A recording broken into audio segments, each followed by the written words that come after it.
$7 million in sales value, published author, one of Atlanta's top realtors, and the star of the hit show, The V and Low Show.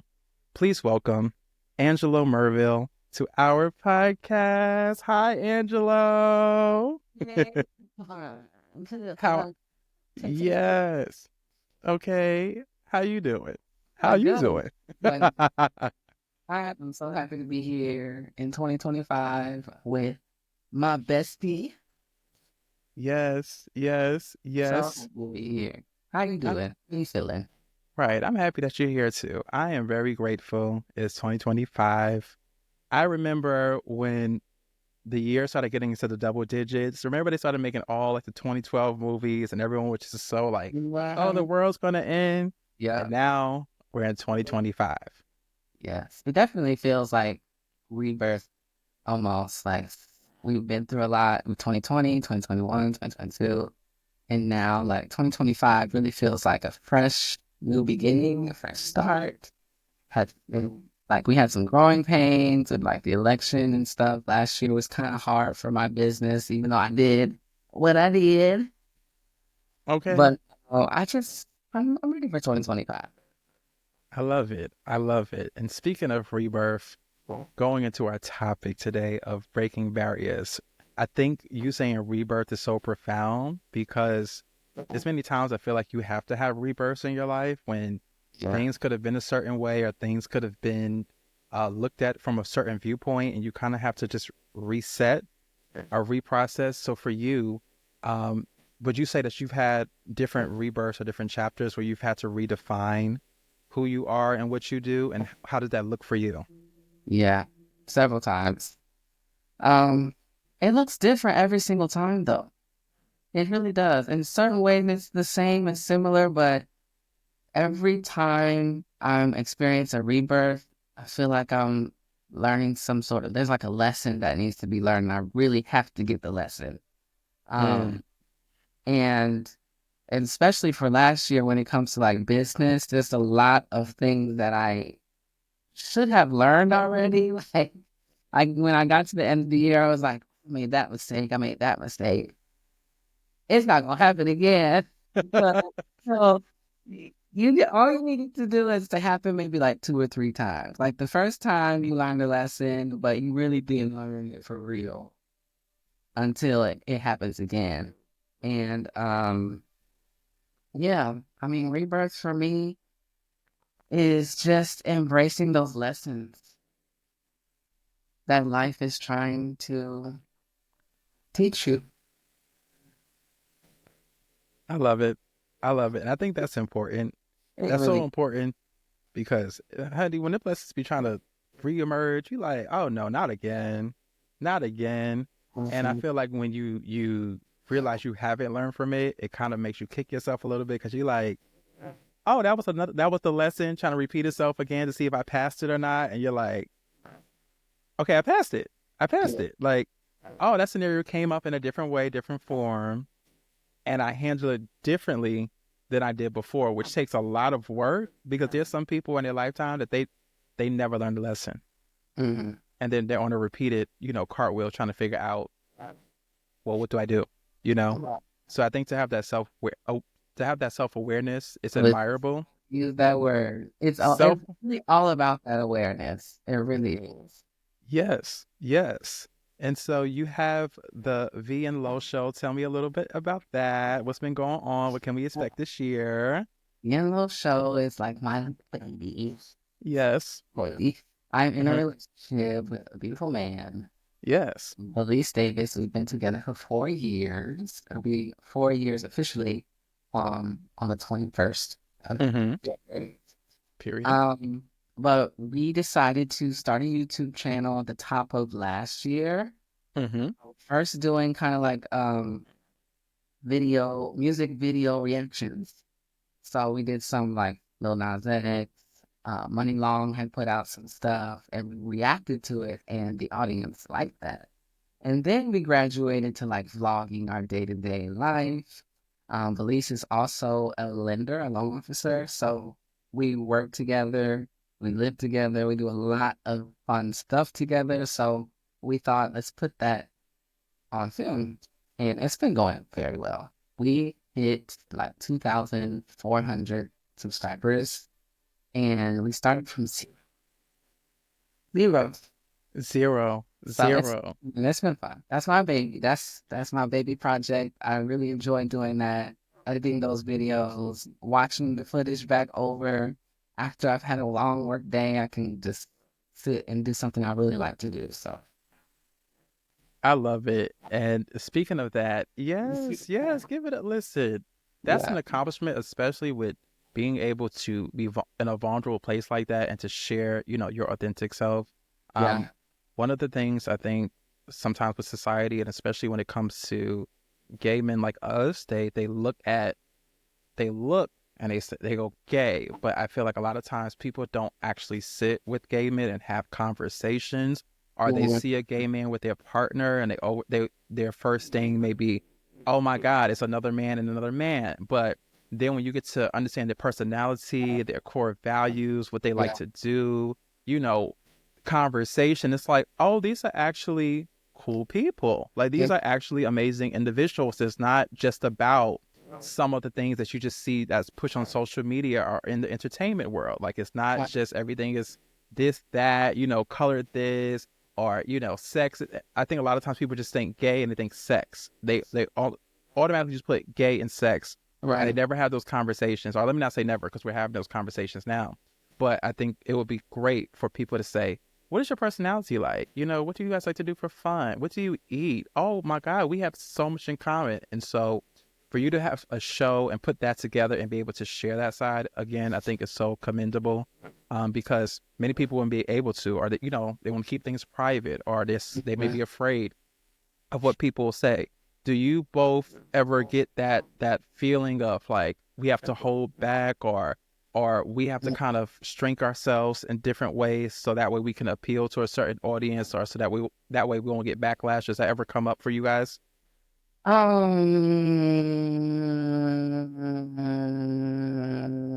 No, Okay.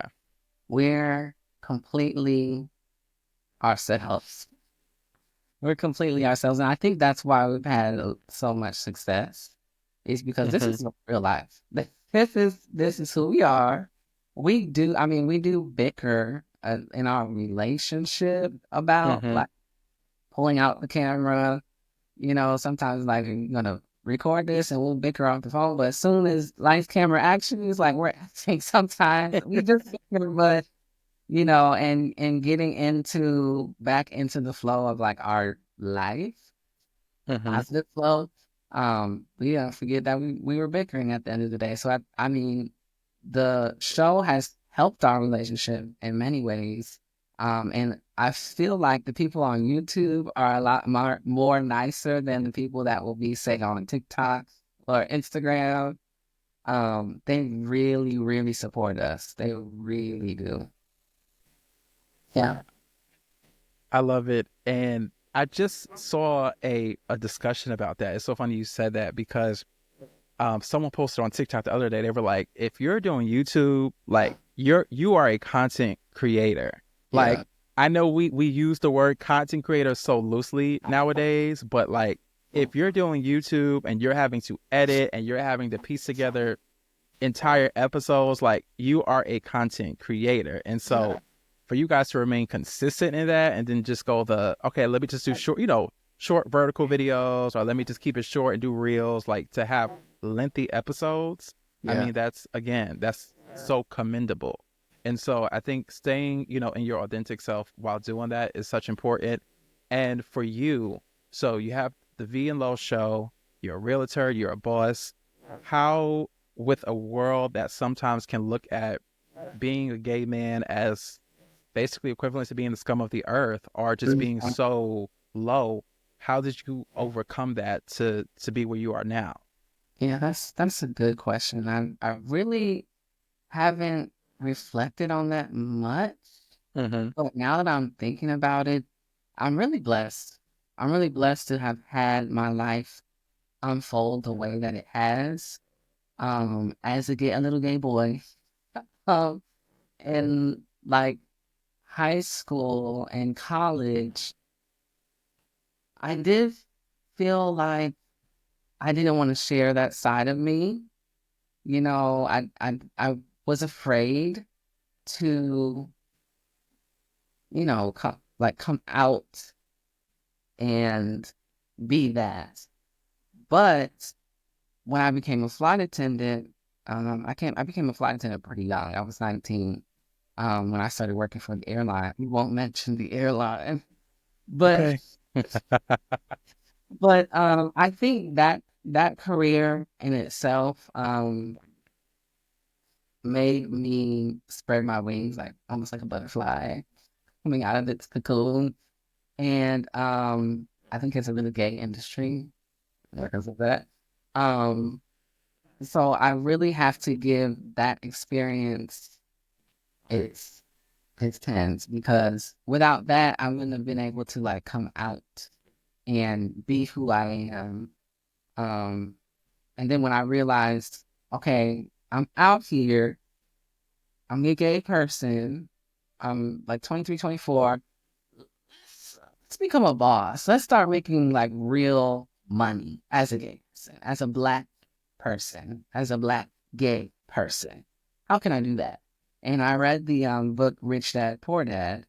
A lot of people attribute that book to sparking their entrepreneurship journey. Same for me. And so when I got licensed, it was just another level. So now it's not that I um have to conquer the world as a gay person in real estate. It's that I get to conquer the world as a gay person. I get to show up in the world as Angelo. And being in real estate has shown me that I prefer to work with people. It's more fulfilling to work with clients and service, you know, clients when they know, like, and trust me. And if you can know, like, and trust me, a black gay boy from Fort Riley, Kansas, then we're here. And Yes. that's money to be made. Yes. Period. Okay. Clock that T. I love that you said that because that's first and foremost, and I'm going to keep saying this in this episode because I want you to know how proud I am of you. And second, that's where the world is moving. And I have to tell clients this a lot of times because they don't understand it, especially when they're so used to being in their ways. Like, people now in entrepreneurship, they want to connect with who you are. They want to connect with the authentic you. They want to know the person that they're doing dealings with, the person that they're doing business with, who they're going to give their money to. Like, they want to see what you're about. They want to see, what do you like? What do you like to eat? Like, they want to feel like they can relate to you. Not to be your bestie, not to be, your friend, but who am I investing in? And people look at your social profiles now. They look at your website now. They look at how you show up. And so if you're not being your true self, it's like they can see that now because people are more self-aware. More people are going to therapy. More people have resources. We're in an age of information where people can get access to different resources. So it's like, I think showing up as yourself, even in the business world and even online, is so important because people, so many times they try to curate, an experience. And when you try to curate an experience, you're trying to control the outcome. We're living in a world now, they don't want to feel like the outcome is controlled. They want to feel like, I can relate to you. Okay, yes, you're just not a gay man. You have an incredible, personality. You know how to speak to people. When I walk in the room, you're kind. You have character. You're not mean. So it's like, these are the different attributes I think that people are looking at now because there's so much in the business world that, it started out with core values and mission statements, all these things. And we've seen how these different companies have maneuvered that. And it's not that. We look at the corporate world. We look at different spaces of influence. And it's kind of like, you say all of this, like, we're a team and we're this and we're that, but then none of it matches.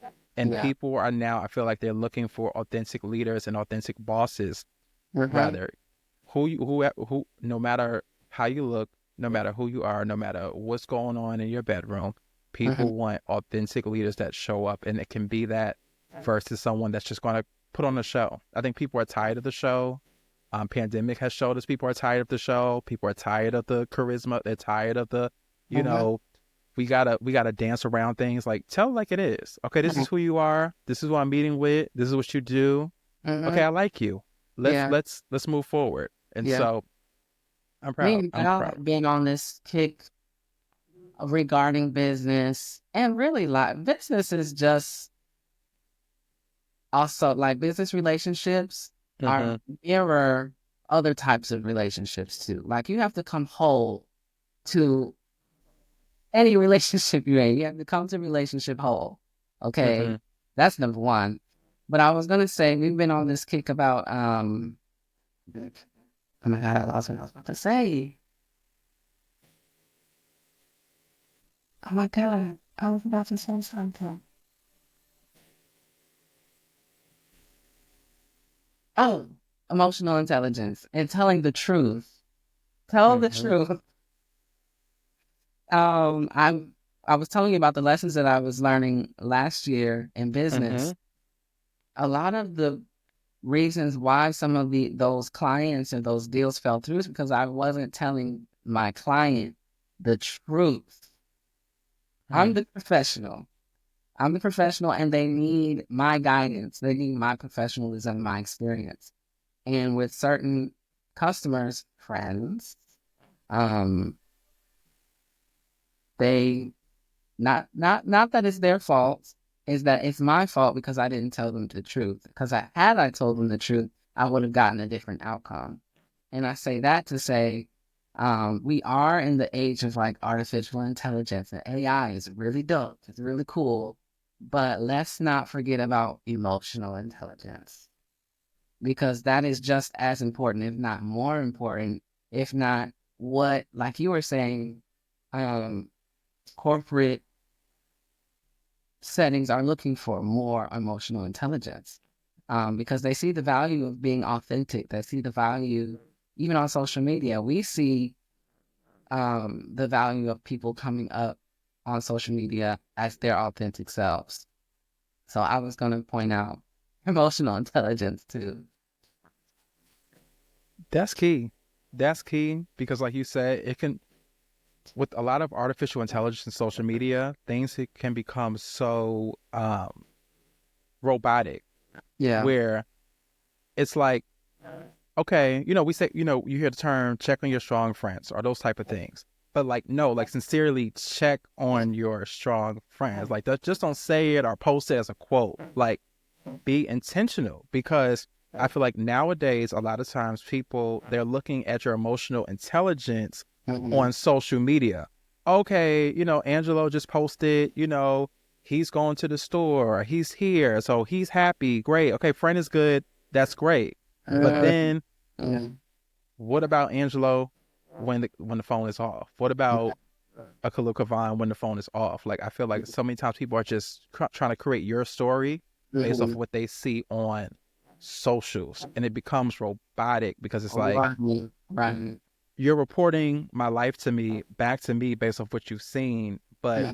do you really know what's going on in my life behind the scenes where you can actually say, I have a pulse on how my friend is doing. I have a pulse on what's happening. Because I think so many times people don't have a pulse on what's happening. And so it's like, how can you relate to that? Yeah, Even in business.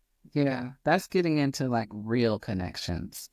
Right. Real connections. And that's another reason why I like the business that I'm in, because it requires real estate. It's real is in the name. It Mm-hmm. requires to actually meet people. Mm-hmm. It's never really about the real estate. It's about the person. Like something is happening in this person's life that is requiring them to sell.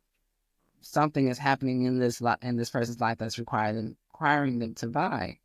And it takes someone coming or being you have to really be ready to buy a house. Like your financial books have to be together, your credit has to be together. So that real touch, that real connection with a person is necessary when guiding somebody to um, the closing table. So, You know what? This wasn't even in the script, but I'm going to kind of ask you this because I think it's so important, and you just made me realize we need to kind of have like a little class session because there's so many people now that's talking about home ownership and buying homes and things of that nature. And because you are the baddest, one of the baddest realtors in Atlanta, okay, can you give us some tips that people should know when they're looking to rather buy a home or if they're looking to purchase a home? Like, what are some things that they should look for or prepare for when going into that process? I'll tell the truth. Firstly, I would say buying a home has changed a lot. It has changed a lot since I bought my first home. And I wrote a book from that perspective.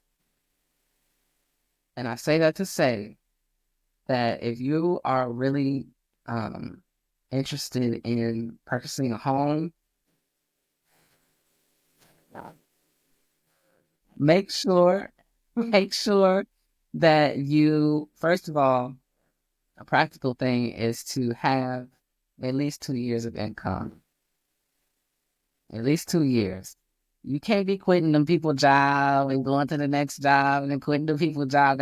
That is not, I mean, that probably would have worked back in the day, maybe, but the way mortgage guidelines and stuff are now, and then the way prices are set up now, the income really has to be there. And I would also say if you're looking to buy a home or preparing to buy a home, make sure you have as less debt, as much debt.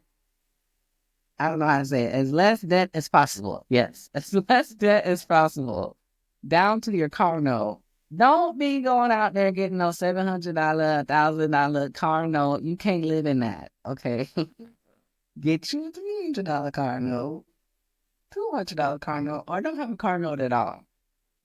It'll help you buy the house. Then once you buy a house, then go crazy. But I would say, yeah, I would say get with an agent like myself that can really hold your hand. I do consultations still. A lot of people think that's still old school, but I still like to do a full out consultation with a presentation, outline the entire process, and that way you won't have no questions by the end because I've hit everything. But yeah, I would say income and as less debt as possible. And save.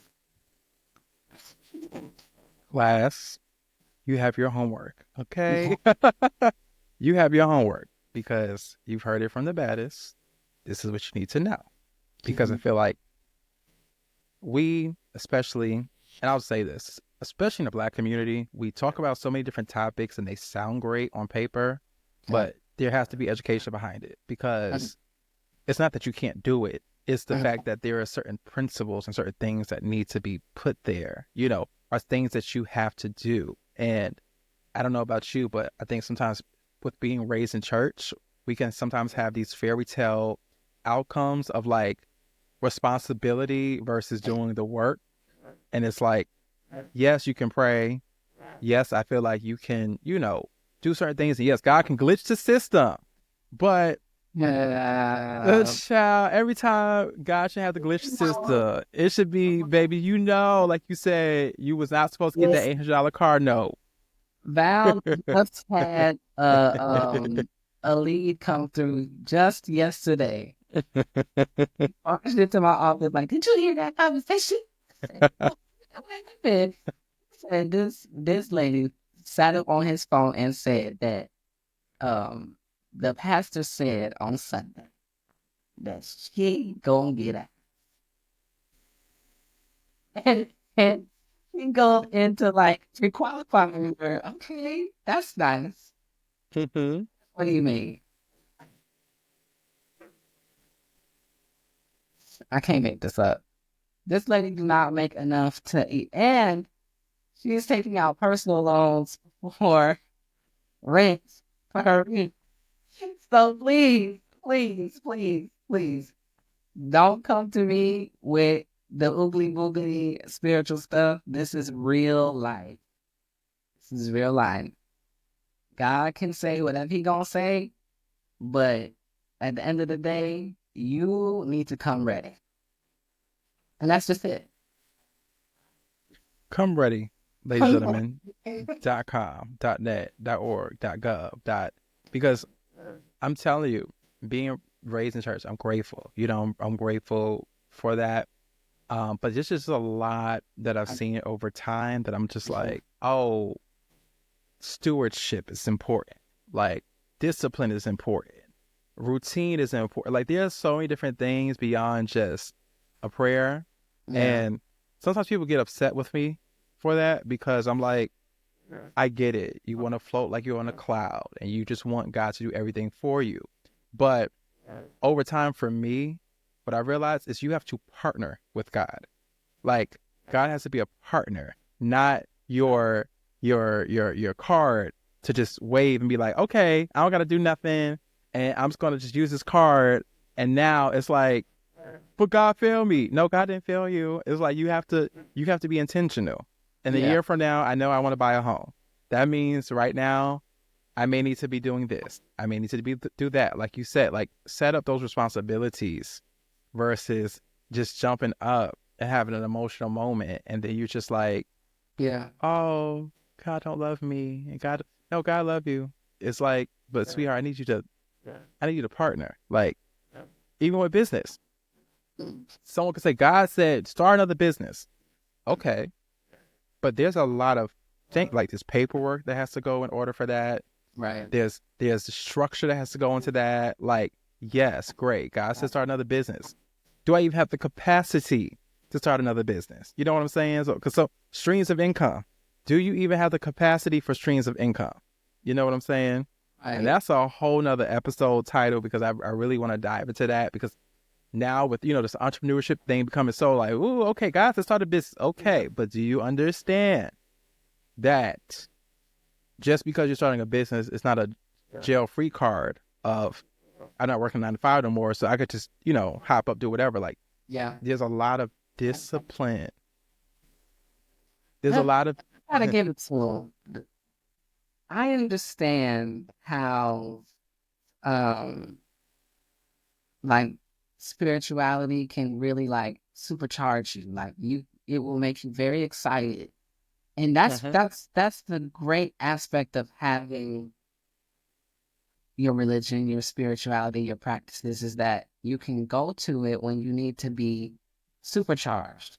Yes. And then, like you said, if you're going to use this to be supercharged up, get what you need, but also, like, come back to reality. You went up into the spirit realm. Come back down into reality and use that strength that you drew from the spiritual into the physical. But what people want to do is they want to literally bring all of the spiritual hoopla into the natural, and you're looking crazy, number one. And people don't want to work with crazy people. That's just real. Okay? You can't be doing all of this crazy, oogly boogly stuff in a real life contract. Like, come on. So it just takes just a little wisdom and common sense to come out of the closet for a second, come out and make some real things happen. That's my 2 piece. Oh, baby, that was a whole message. Come out the closet. Come out, okay? You need to see the world. Moses had to come off the mountain at some point. Okay, come out. Come out. You cannot always be in hiding. I know we see the quotes. God hiding me. He's revealing me for a time. Okay, but while you in hiding, sweetheart, we need you to do the work. Okay, if you're gonna be in hiding, hibernate and then come. You ain't in hiding. Your lights don't turn on. Right, that part. Okay, like stop this nonsense. I'm so over the shenanigans. You know what I'm saying? And I want those you who are listening. This is not a connotation against spirituality out of church, but it's just like if we're gonna call the show Authenticity and Friends, we got to keep it authentic. Like, these are the conversations people have behind the scenes. Like, you see it, you talk about it, but do the work. I had to get to that point because I was raised in church. I was a church kid. Woo, okay. Sha-na-na-na-na. Okay, sha-na-na-na-na. After, okay, the bills need to be paid. Okay, things, it's not, you sha-na-na-na-na will not get you out of discipline. You need to sha-na-na-na-na, like you said. Come out the spiritual realm, and then, okay, good. I got that. Now, what do I need to do? Because that was one of the lessons I had to learn for business for myself, because my go-to a lot of the times was, I'm going to go in the secret place. Okay, great. Go in the secret place. But you may need some adjusting. Your communication skills may need to improve. You may need to go take a public speaking class. You may need to put some systems into place. You may need to... Like, You're right. What you say it? Well, I feel like church has done more damage in my life than good, personally. So in a lot of instances, folks should probably give that a rest for a second and find community outside of that. That might ruffle some feathers. As they feel as though the only community worth having is the church. And there are real people in business, real customers and clients that need you that will never step foot in a church or don't go to your church. So what other communities can you be tapped into? Can you give your time to? You know, you're giving all of your time to this storefront church. Please don't get me round up. Please don't get me round up. Clack that tea, friend. Listen, y'all like to talk in seasons, right? How about transition into a season where you have church at home with yourself and you find another community where you can blossom and express yourself, have different expressions. If you're into wine, join the wine club. If you're into chess, join a chess club. If you're into dogs, join a dog club. Join something and meet other people. Do some other stuff. Like, enjoy life. Enjoy life. That's all I'm saying. They're not gonna like it. Well, they're not gonna like it. And you know what? I don't care. I do not care. I'm such a place. Stop going to church. The pastor will miss out on that offering. Oh, honey, child, they're gonna be like, oh, they up there. The child, they just said, don't go to church. They said, don't go to. Listen, let me piggyback, because, you know, I have faith-based clients. We know that, but everything you just said, like, I agree, because same with me. Coming up in church, I used to think these are the same people that I need to hang out with, do life with, do the world with, talk everything. Mm-hmm. And then you realize, wait a minute, there's more to the world than just y'all. And the thing is, especially if you're not looking to advance your mindset, if you're not an open thinker, if you don't know how to do things outside of us doing things a certain way. Because when I got into the entertainment industry and I saw how they do business and how I was brought up in doing business in church, I was like, oh my gosh, this is a whole different world, you know, because a lot of times, especially for people who have businesses in church or they're church creatives, there's this connotation of, well, you shouldn't be paid because your gift should be used for the ministry. Mm. You shouldn't be paid because your gift should be unto God. And I get that. But how long does that go until a person can't pay their rent? You know what I'm saying? Right.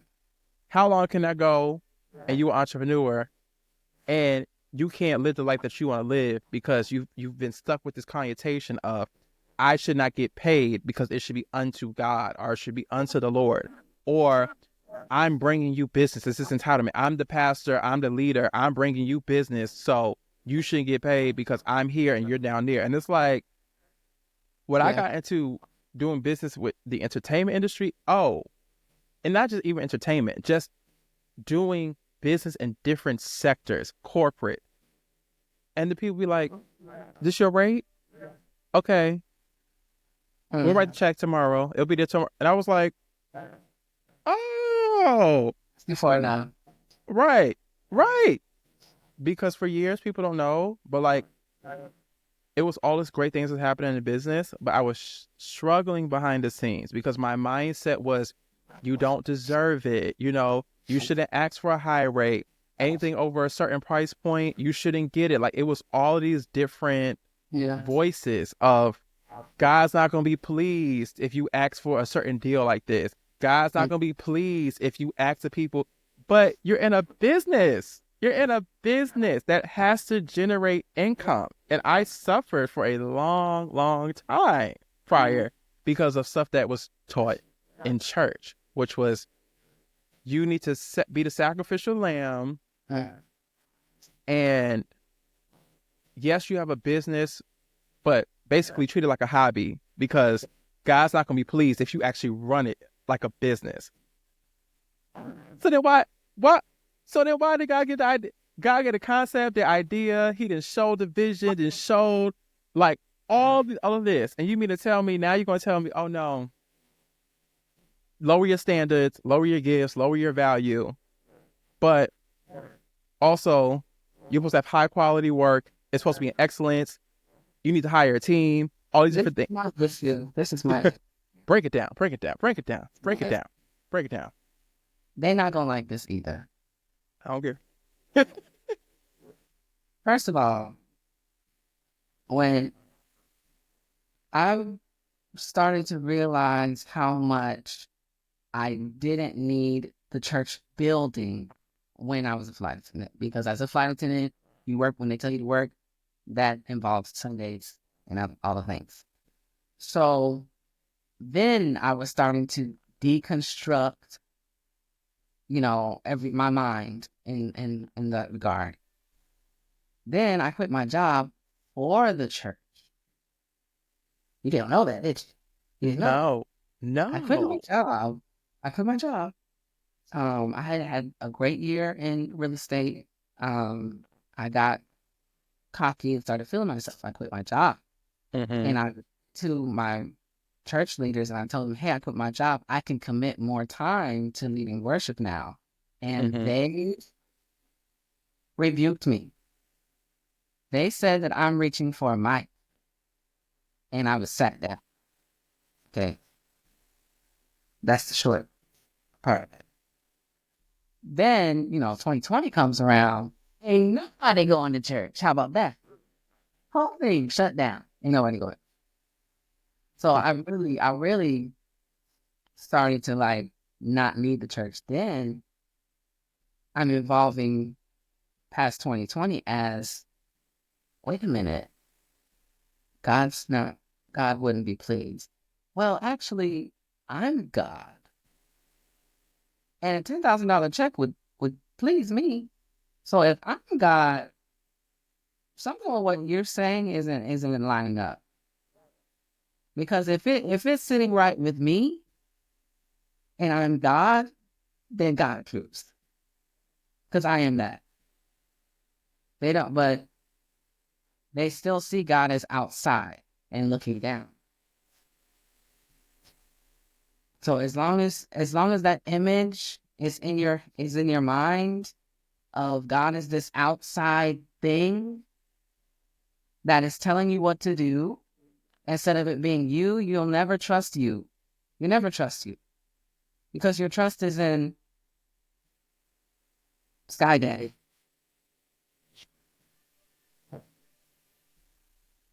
Hello. But they won't get that. But once they do, oh my goodness. Once you realize that you are that, I am that, I am. Once I understand that they're actually talking about what's inside of me, and start applying the principles of scripture, if that's something that you really just got to have the scriptures, that once you really understand it that way, you have more awareness. You're able to go through life and have these lessons that I talked about having last year and have awareness. Awareness is, oh, I have to learn that. I have to learn that so that my godness can be glorified, so that I can be high and lifted up. I have to go through this and I have to get the lessons out. Does any of this ring a bell? Exactly. Clock. It goes back to, first of all, I'm glad you said that, because it goes back to what I was telling you earlier, how when I realized that being with God is more of a partnership versus this so distinct, this way, you're over here and I'm over here, and now I have to reach you for stuff to shake. It's like God already here. God's already here. God is already here. And I think for so long, even I remember being young, and I remember they used to have the prayer service where you would come up and they put the handkerchief around your neck and pray the gay out of you, and you would go home. God. Oh my gosh, you go home and be like, oh my gosh, I feel delivered. And the next day, you still like men.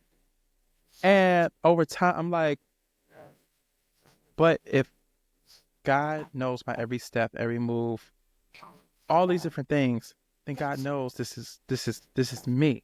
So why will I go then fight it and then show up as a version of myself that's not me?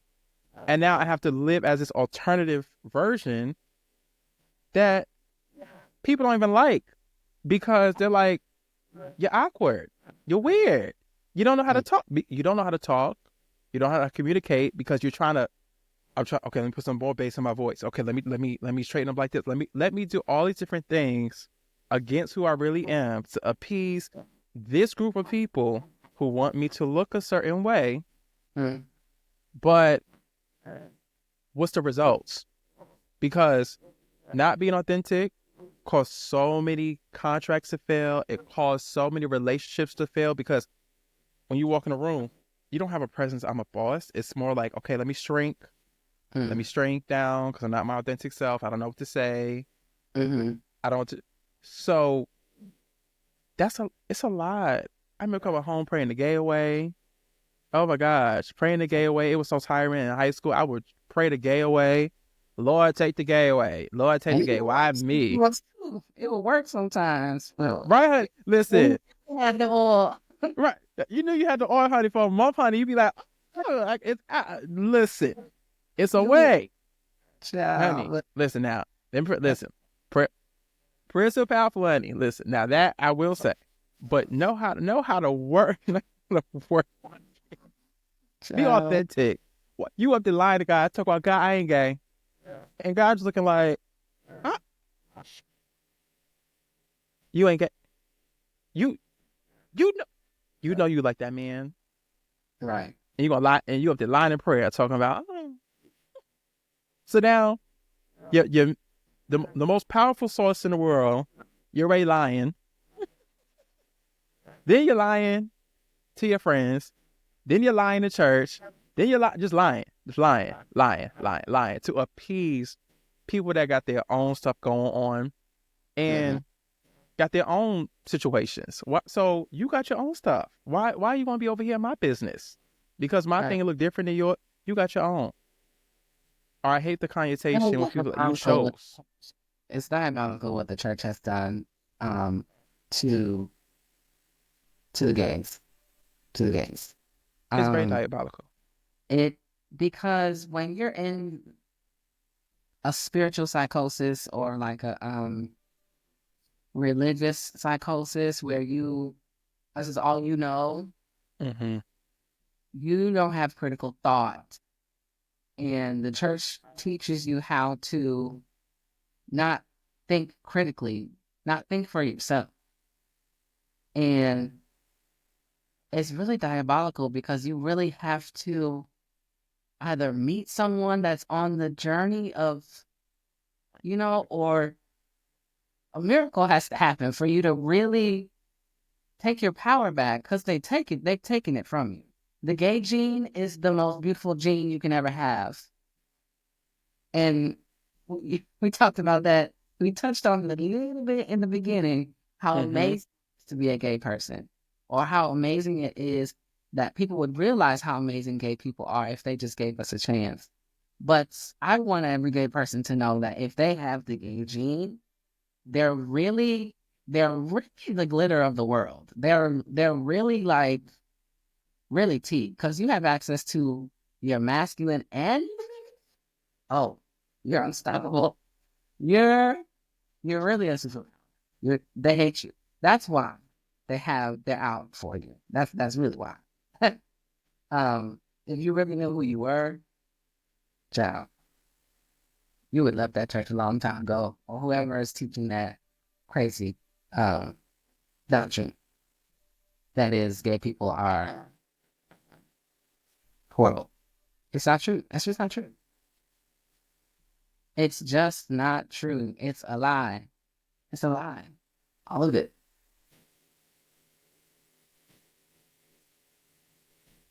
It's a lie, Craig. It's a lie, Craig.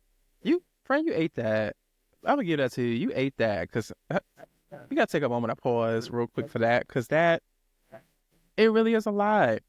And I'll leave with this on my end. I remember I had a pastor make me take down my YouTube channels and all of my branding online because because of jealousy, because of you know, how are you gonna be a gay man and you up here doing all these different things? Now, there was a positive side to it, which was it was, you're coming into this too early and I want to make sure you're protected. But I had to realize that. They didn't tell me this. I had to later on be like, oh, you were trying to protect me in a way. But the way you presented it, you made it seem like being online and showing up as me was horrible. And so that's why with starting a podcast or starting anything that pertains to my personal brand, it took so long, because those thoughts will come up. Like, they coming. You started. They're going to come for you. They're going to come. But I finally got to the point, I'm like, I don't care, because all of the stuff that I'm doing, you gonna replicate it.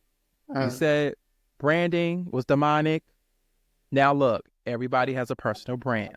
A lot of churches have a personal brand. The pastor got a personal brand. You say being online was demonic. Now what? Pandemic made you get online. You know, all these different things, all these different connotations to keep people from being who they truly need to be and share what they need to share. And that's why I didn't want to talk about this topic for a long time. I was like, well, what the church people going to say? I don't care, sweetheart, because guess what? You have a life to live and we have a life to live. And have you seen Wicked? Yeah. Don't get me. Do you remember when she had, first of all, she had the book in her hand. She had the book in her hand, and she said, you have no real power. Hello? Same thing applies. You have no power over me. I digress. I love that movie. Don't get me started on Wicked. Honey, you know what? I gotta go purchase it today. I just saw Wicked so many times and got so many different lessons and variations from Wicked. It was actually for the gays, if you think about it, or anyone that feels othered. Yes. Black people, gays also, queer people. Yes. Mm-hmm. And how people, when they know you have power, they try to set up so many different obstacles and courses that are so false, and they try to put these rose-colored glasses so that way you don't realize that you actually obtain the power and they don't, and they try to make you feel like you don't belong, or you know how she said, you know, on all the land, you know, look out for the wicked, like try to put out these messages, or you try to put out these false ideologies or false connotations about someone because you have no power. So you try to make yourself powerful by gossiping, by putting false titles on people, by calling someone out their name, by trying to make someone feel small. And the whole time, we have the power, baby. Yes, yes, yes. We do. We really We do. do. And all the answers are right there. Are just right there inside of us. Yes. Mhm. And on that note, because baby, we ate with this, We and I'm did. so grateful for you. Yeah, I'm very proud of Thank you. Thank this you. platform. I'm very grateful that you wanted me to be a part of it because I really, really, really, really have appreciated and am grateful for your friendship. Thank you. And I think you're Thank gonna you. go very, very far. And yeah, I'm just excited for you and keep going. Don't stop. Keep going. And if you ever need, you know, help, I am not invoicing you. That is not what this is. We're we're friends. So you need anything, I will sit right here with you and we will figure it out. Alexa, and I know the gays hate this. Play Cheetah Girls. We are sisters. We take the gap out. What We I'm make listening and to you. great. They can't stand that. They be like, why y'all going each other sis? That we, in our dynamic, we don't call each other sis, but I had to think about that song, because it was so on point. You know how Disney ends off a movie or something with like a high. So, but I heard everything you said, and I'm very grateful. And I am also proud of you. Yeah. And we're gonna have to do a part two and bring Val on because we got some more things to talk about. So no, this is not just the only episode that we're gonna do because we got so much things to talk about and to do. And so, Angelo, where can everyone find you on socials? Well, it's very simple. My first and last name at Angelo Mirville everywhere. Mm-hmm. First and last name. Perfect. Yep. Wonderful. And be sure Okay. to follow me at Khalil Kavon everywhere. And we will see you on the next show. Thank you, Angela. And we're out. We're out. We're out, honey. Yeah.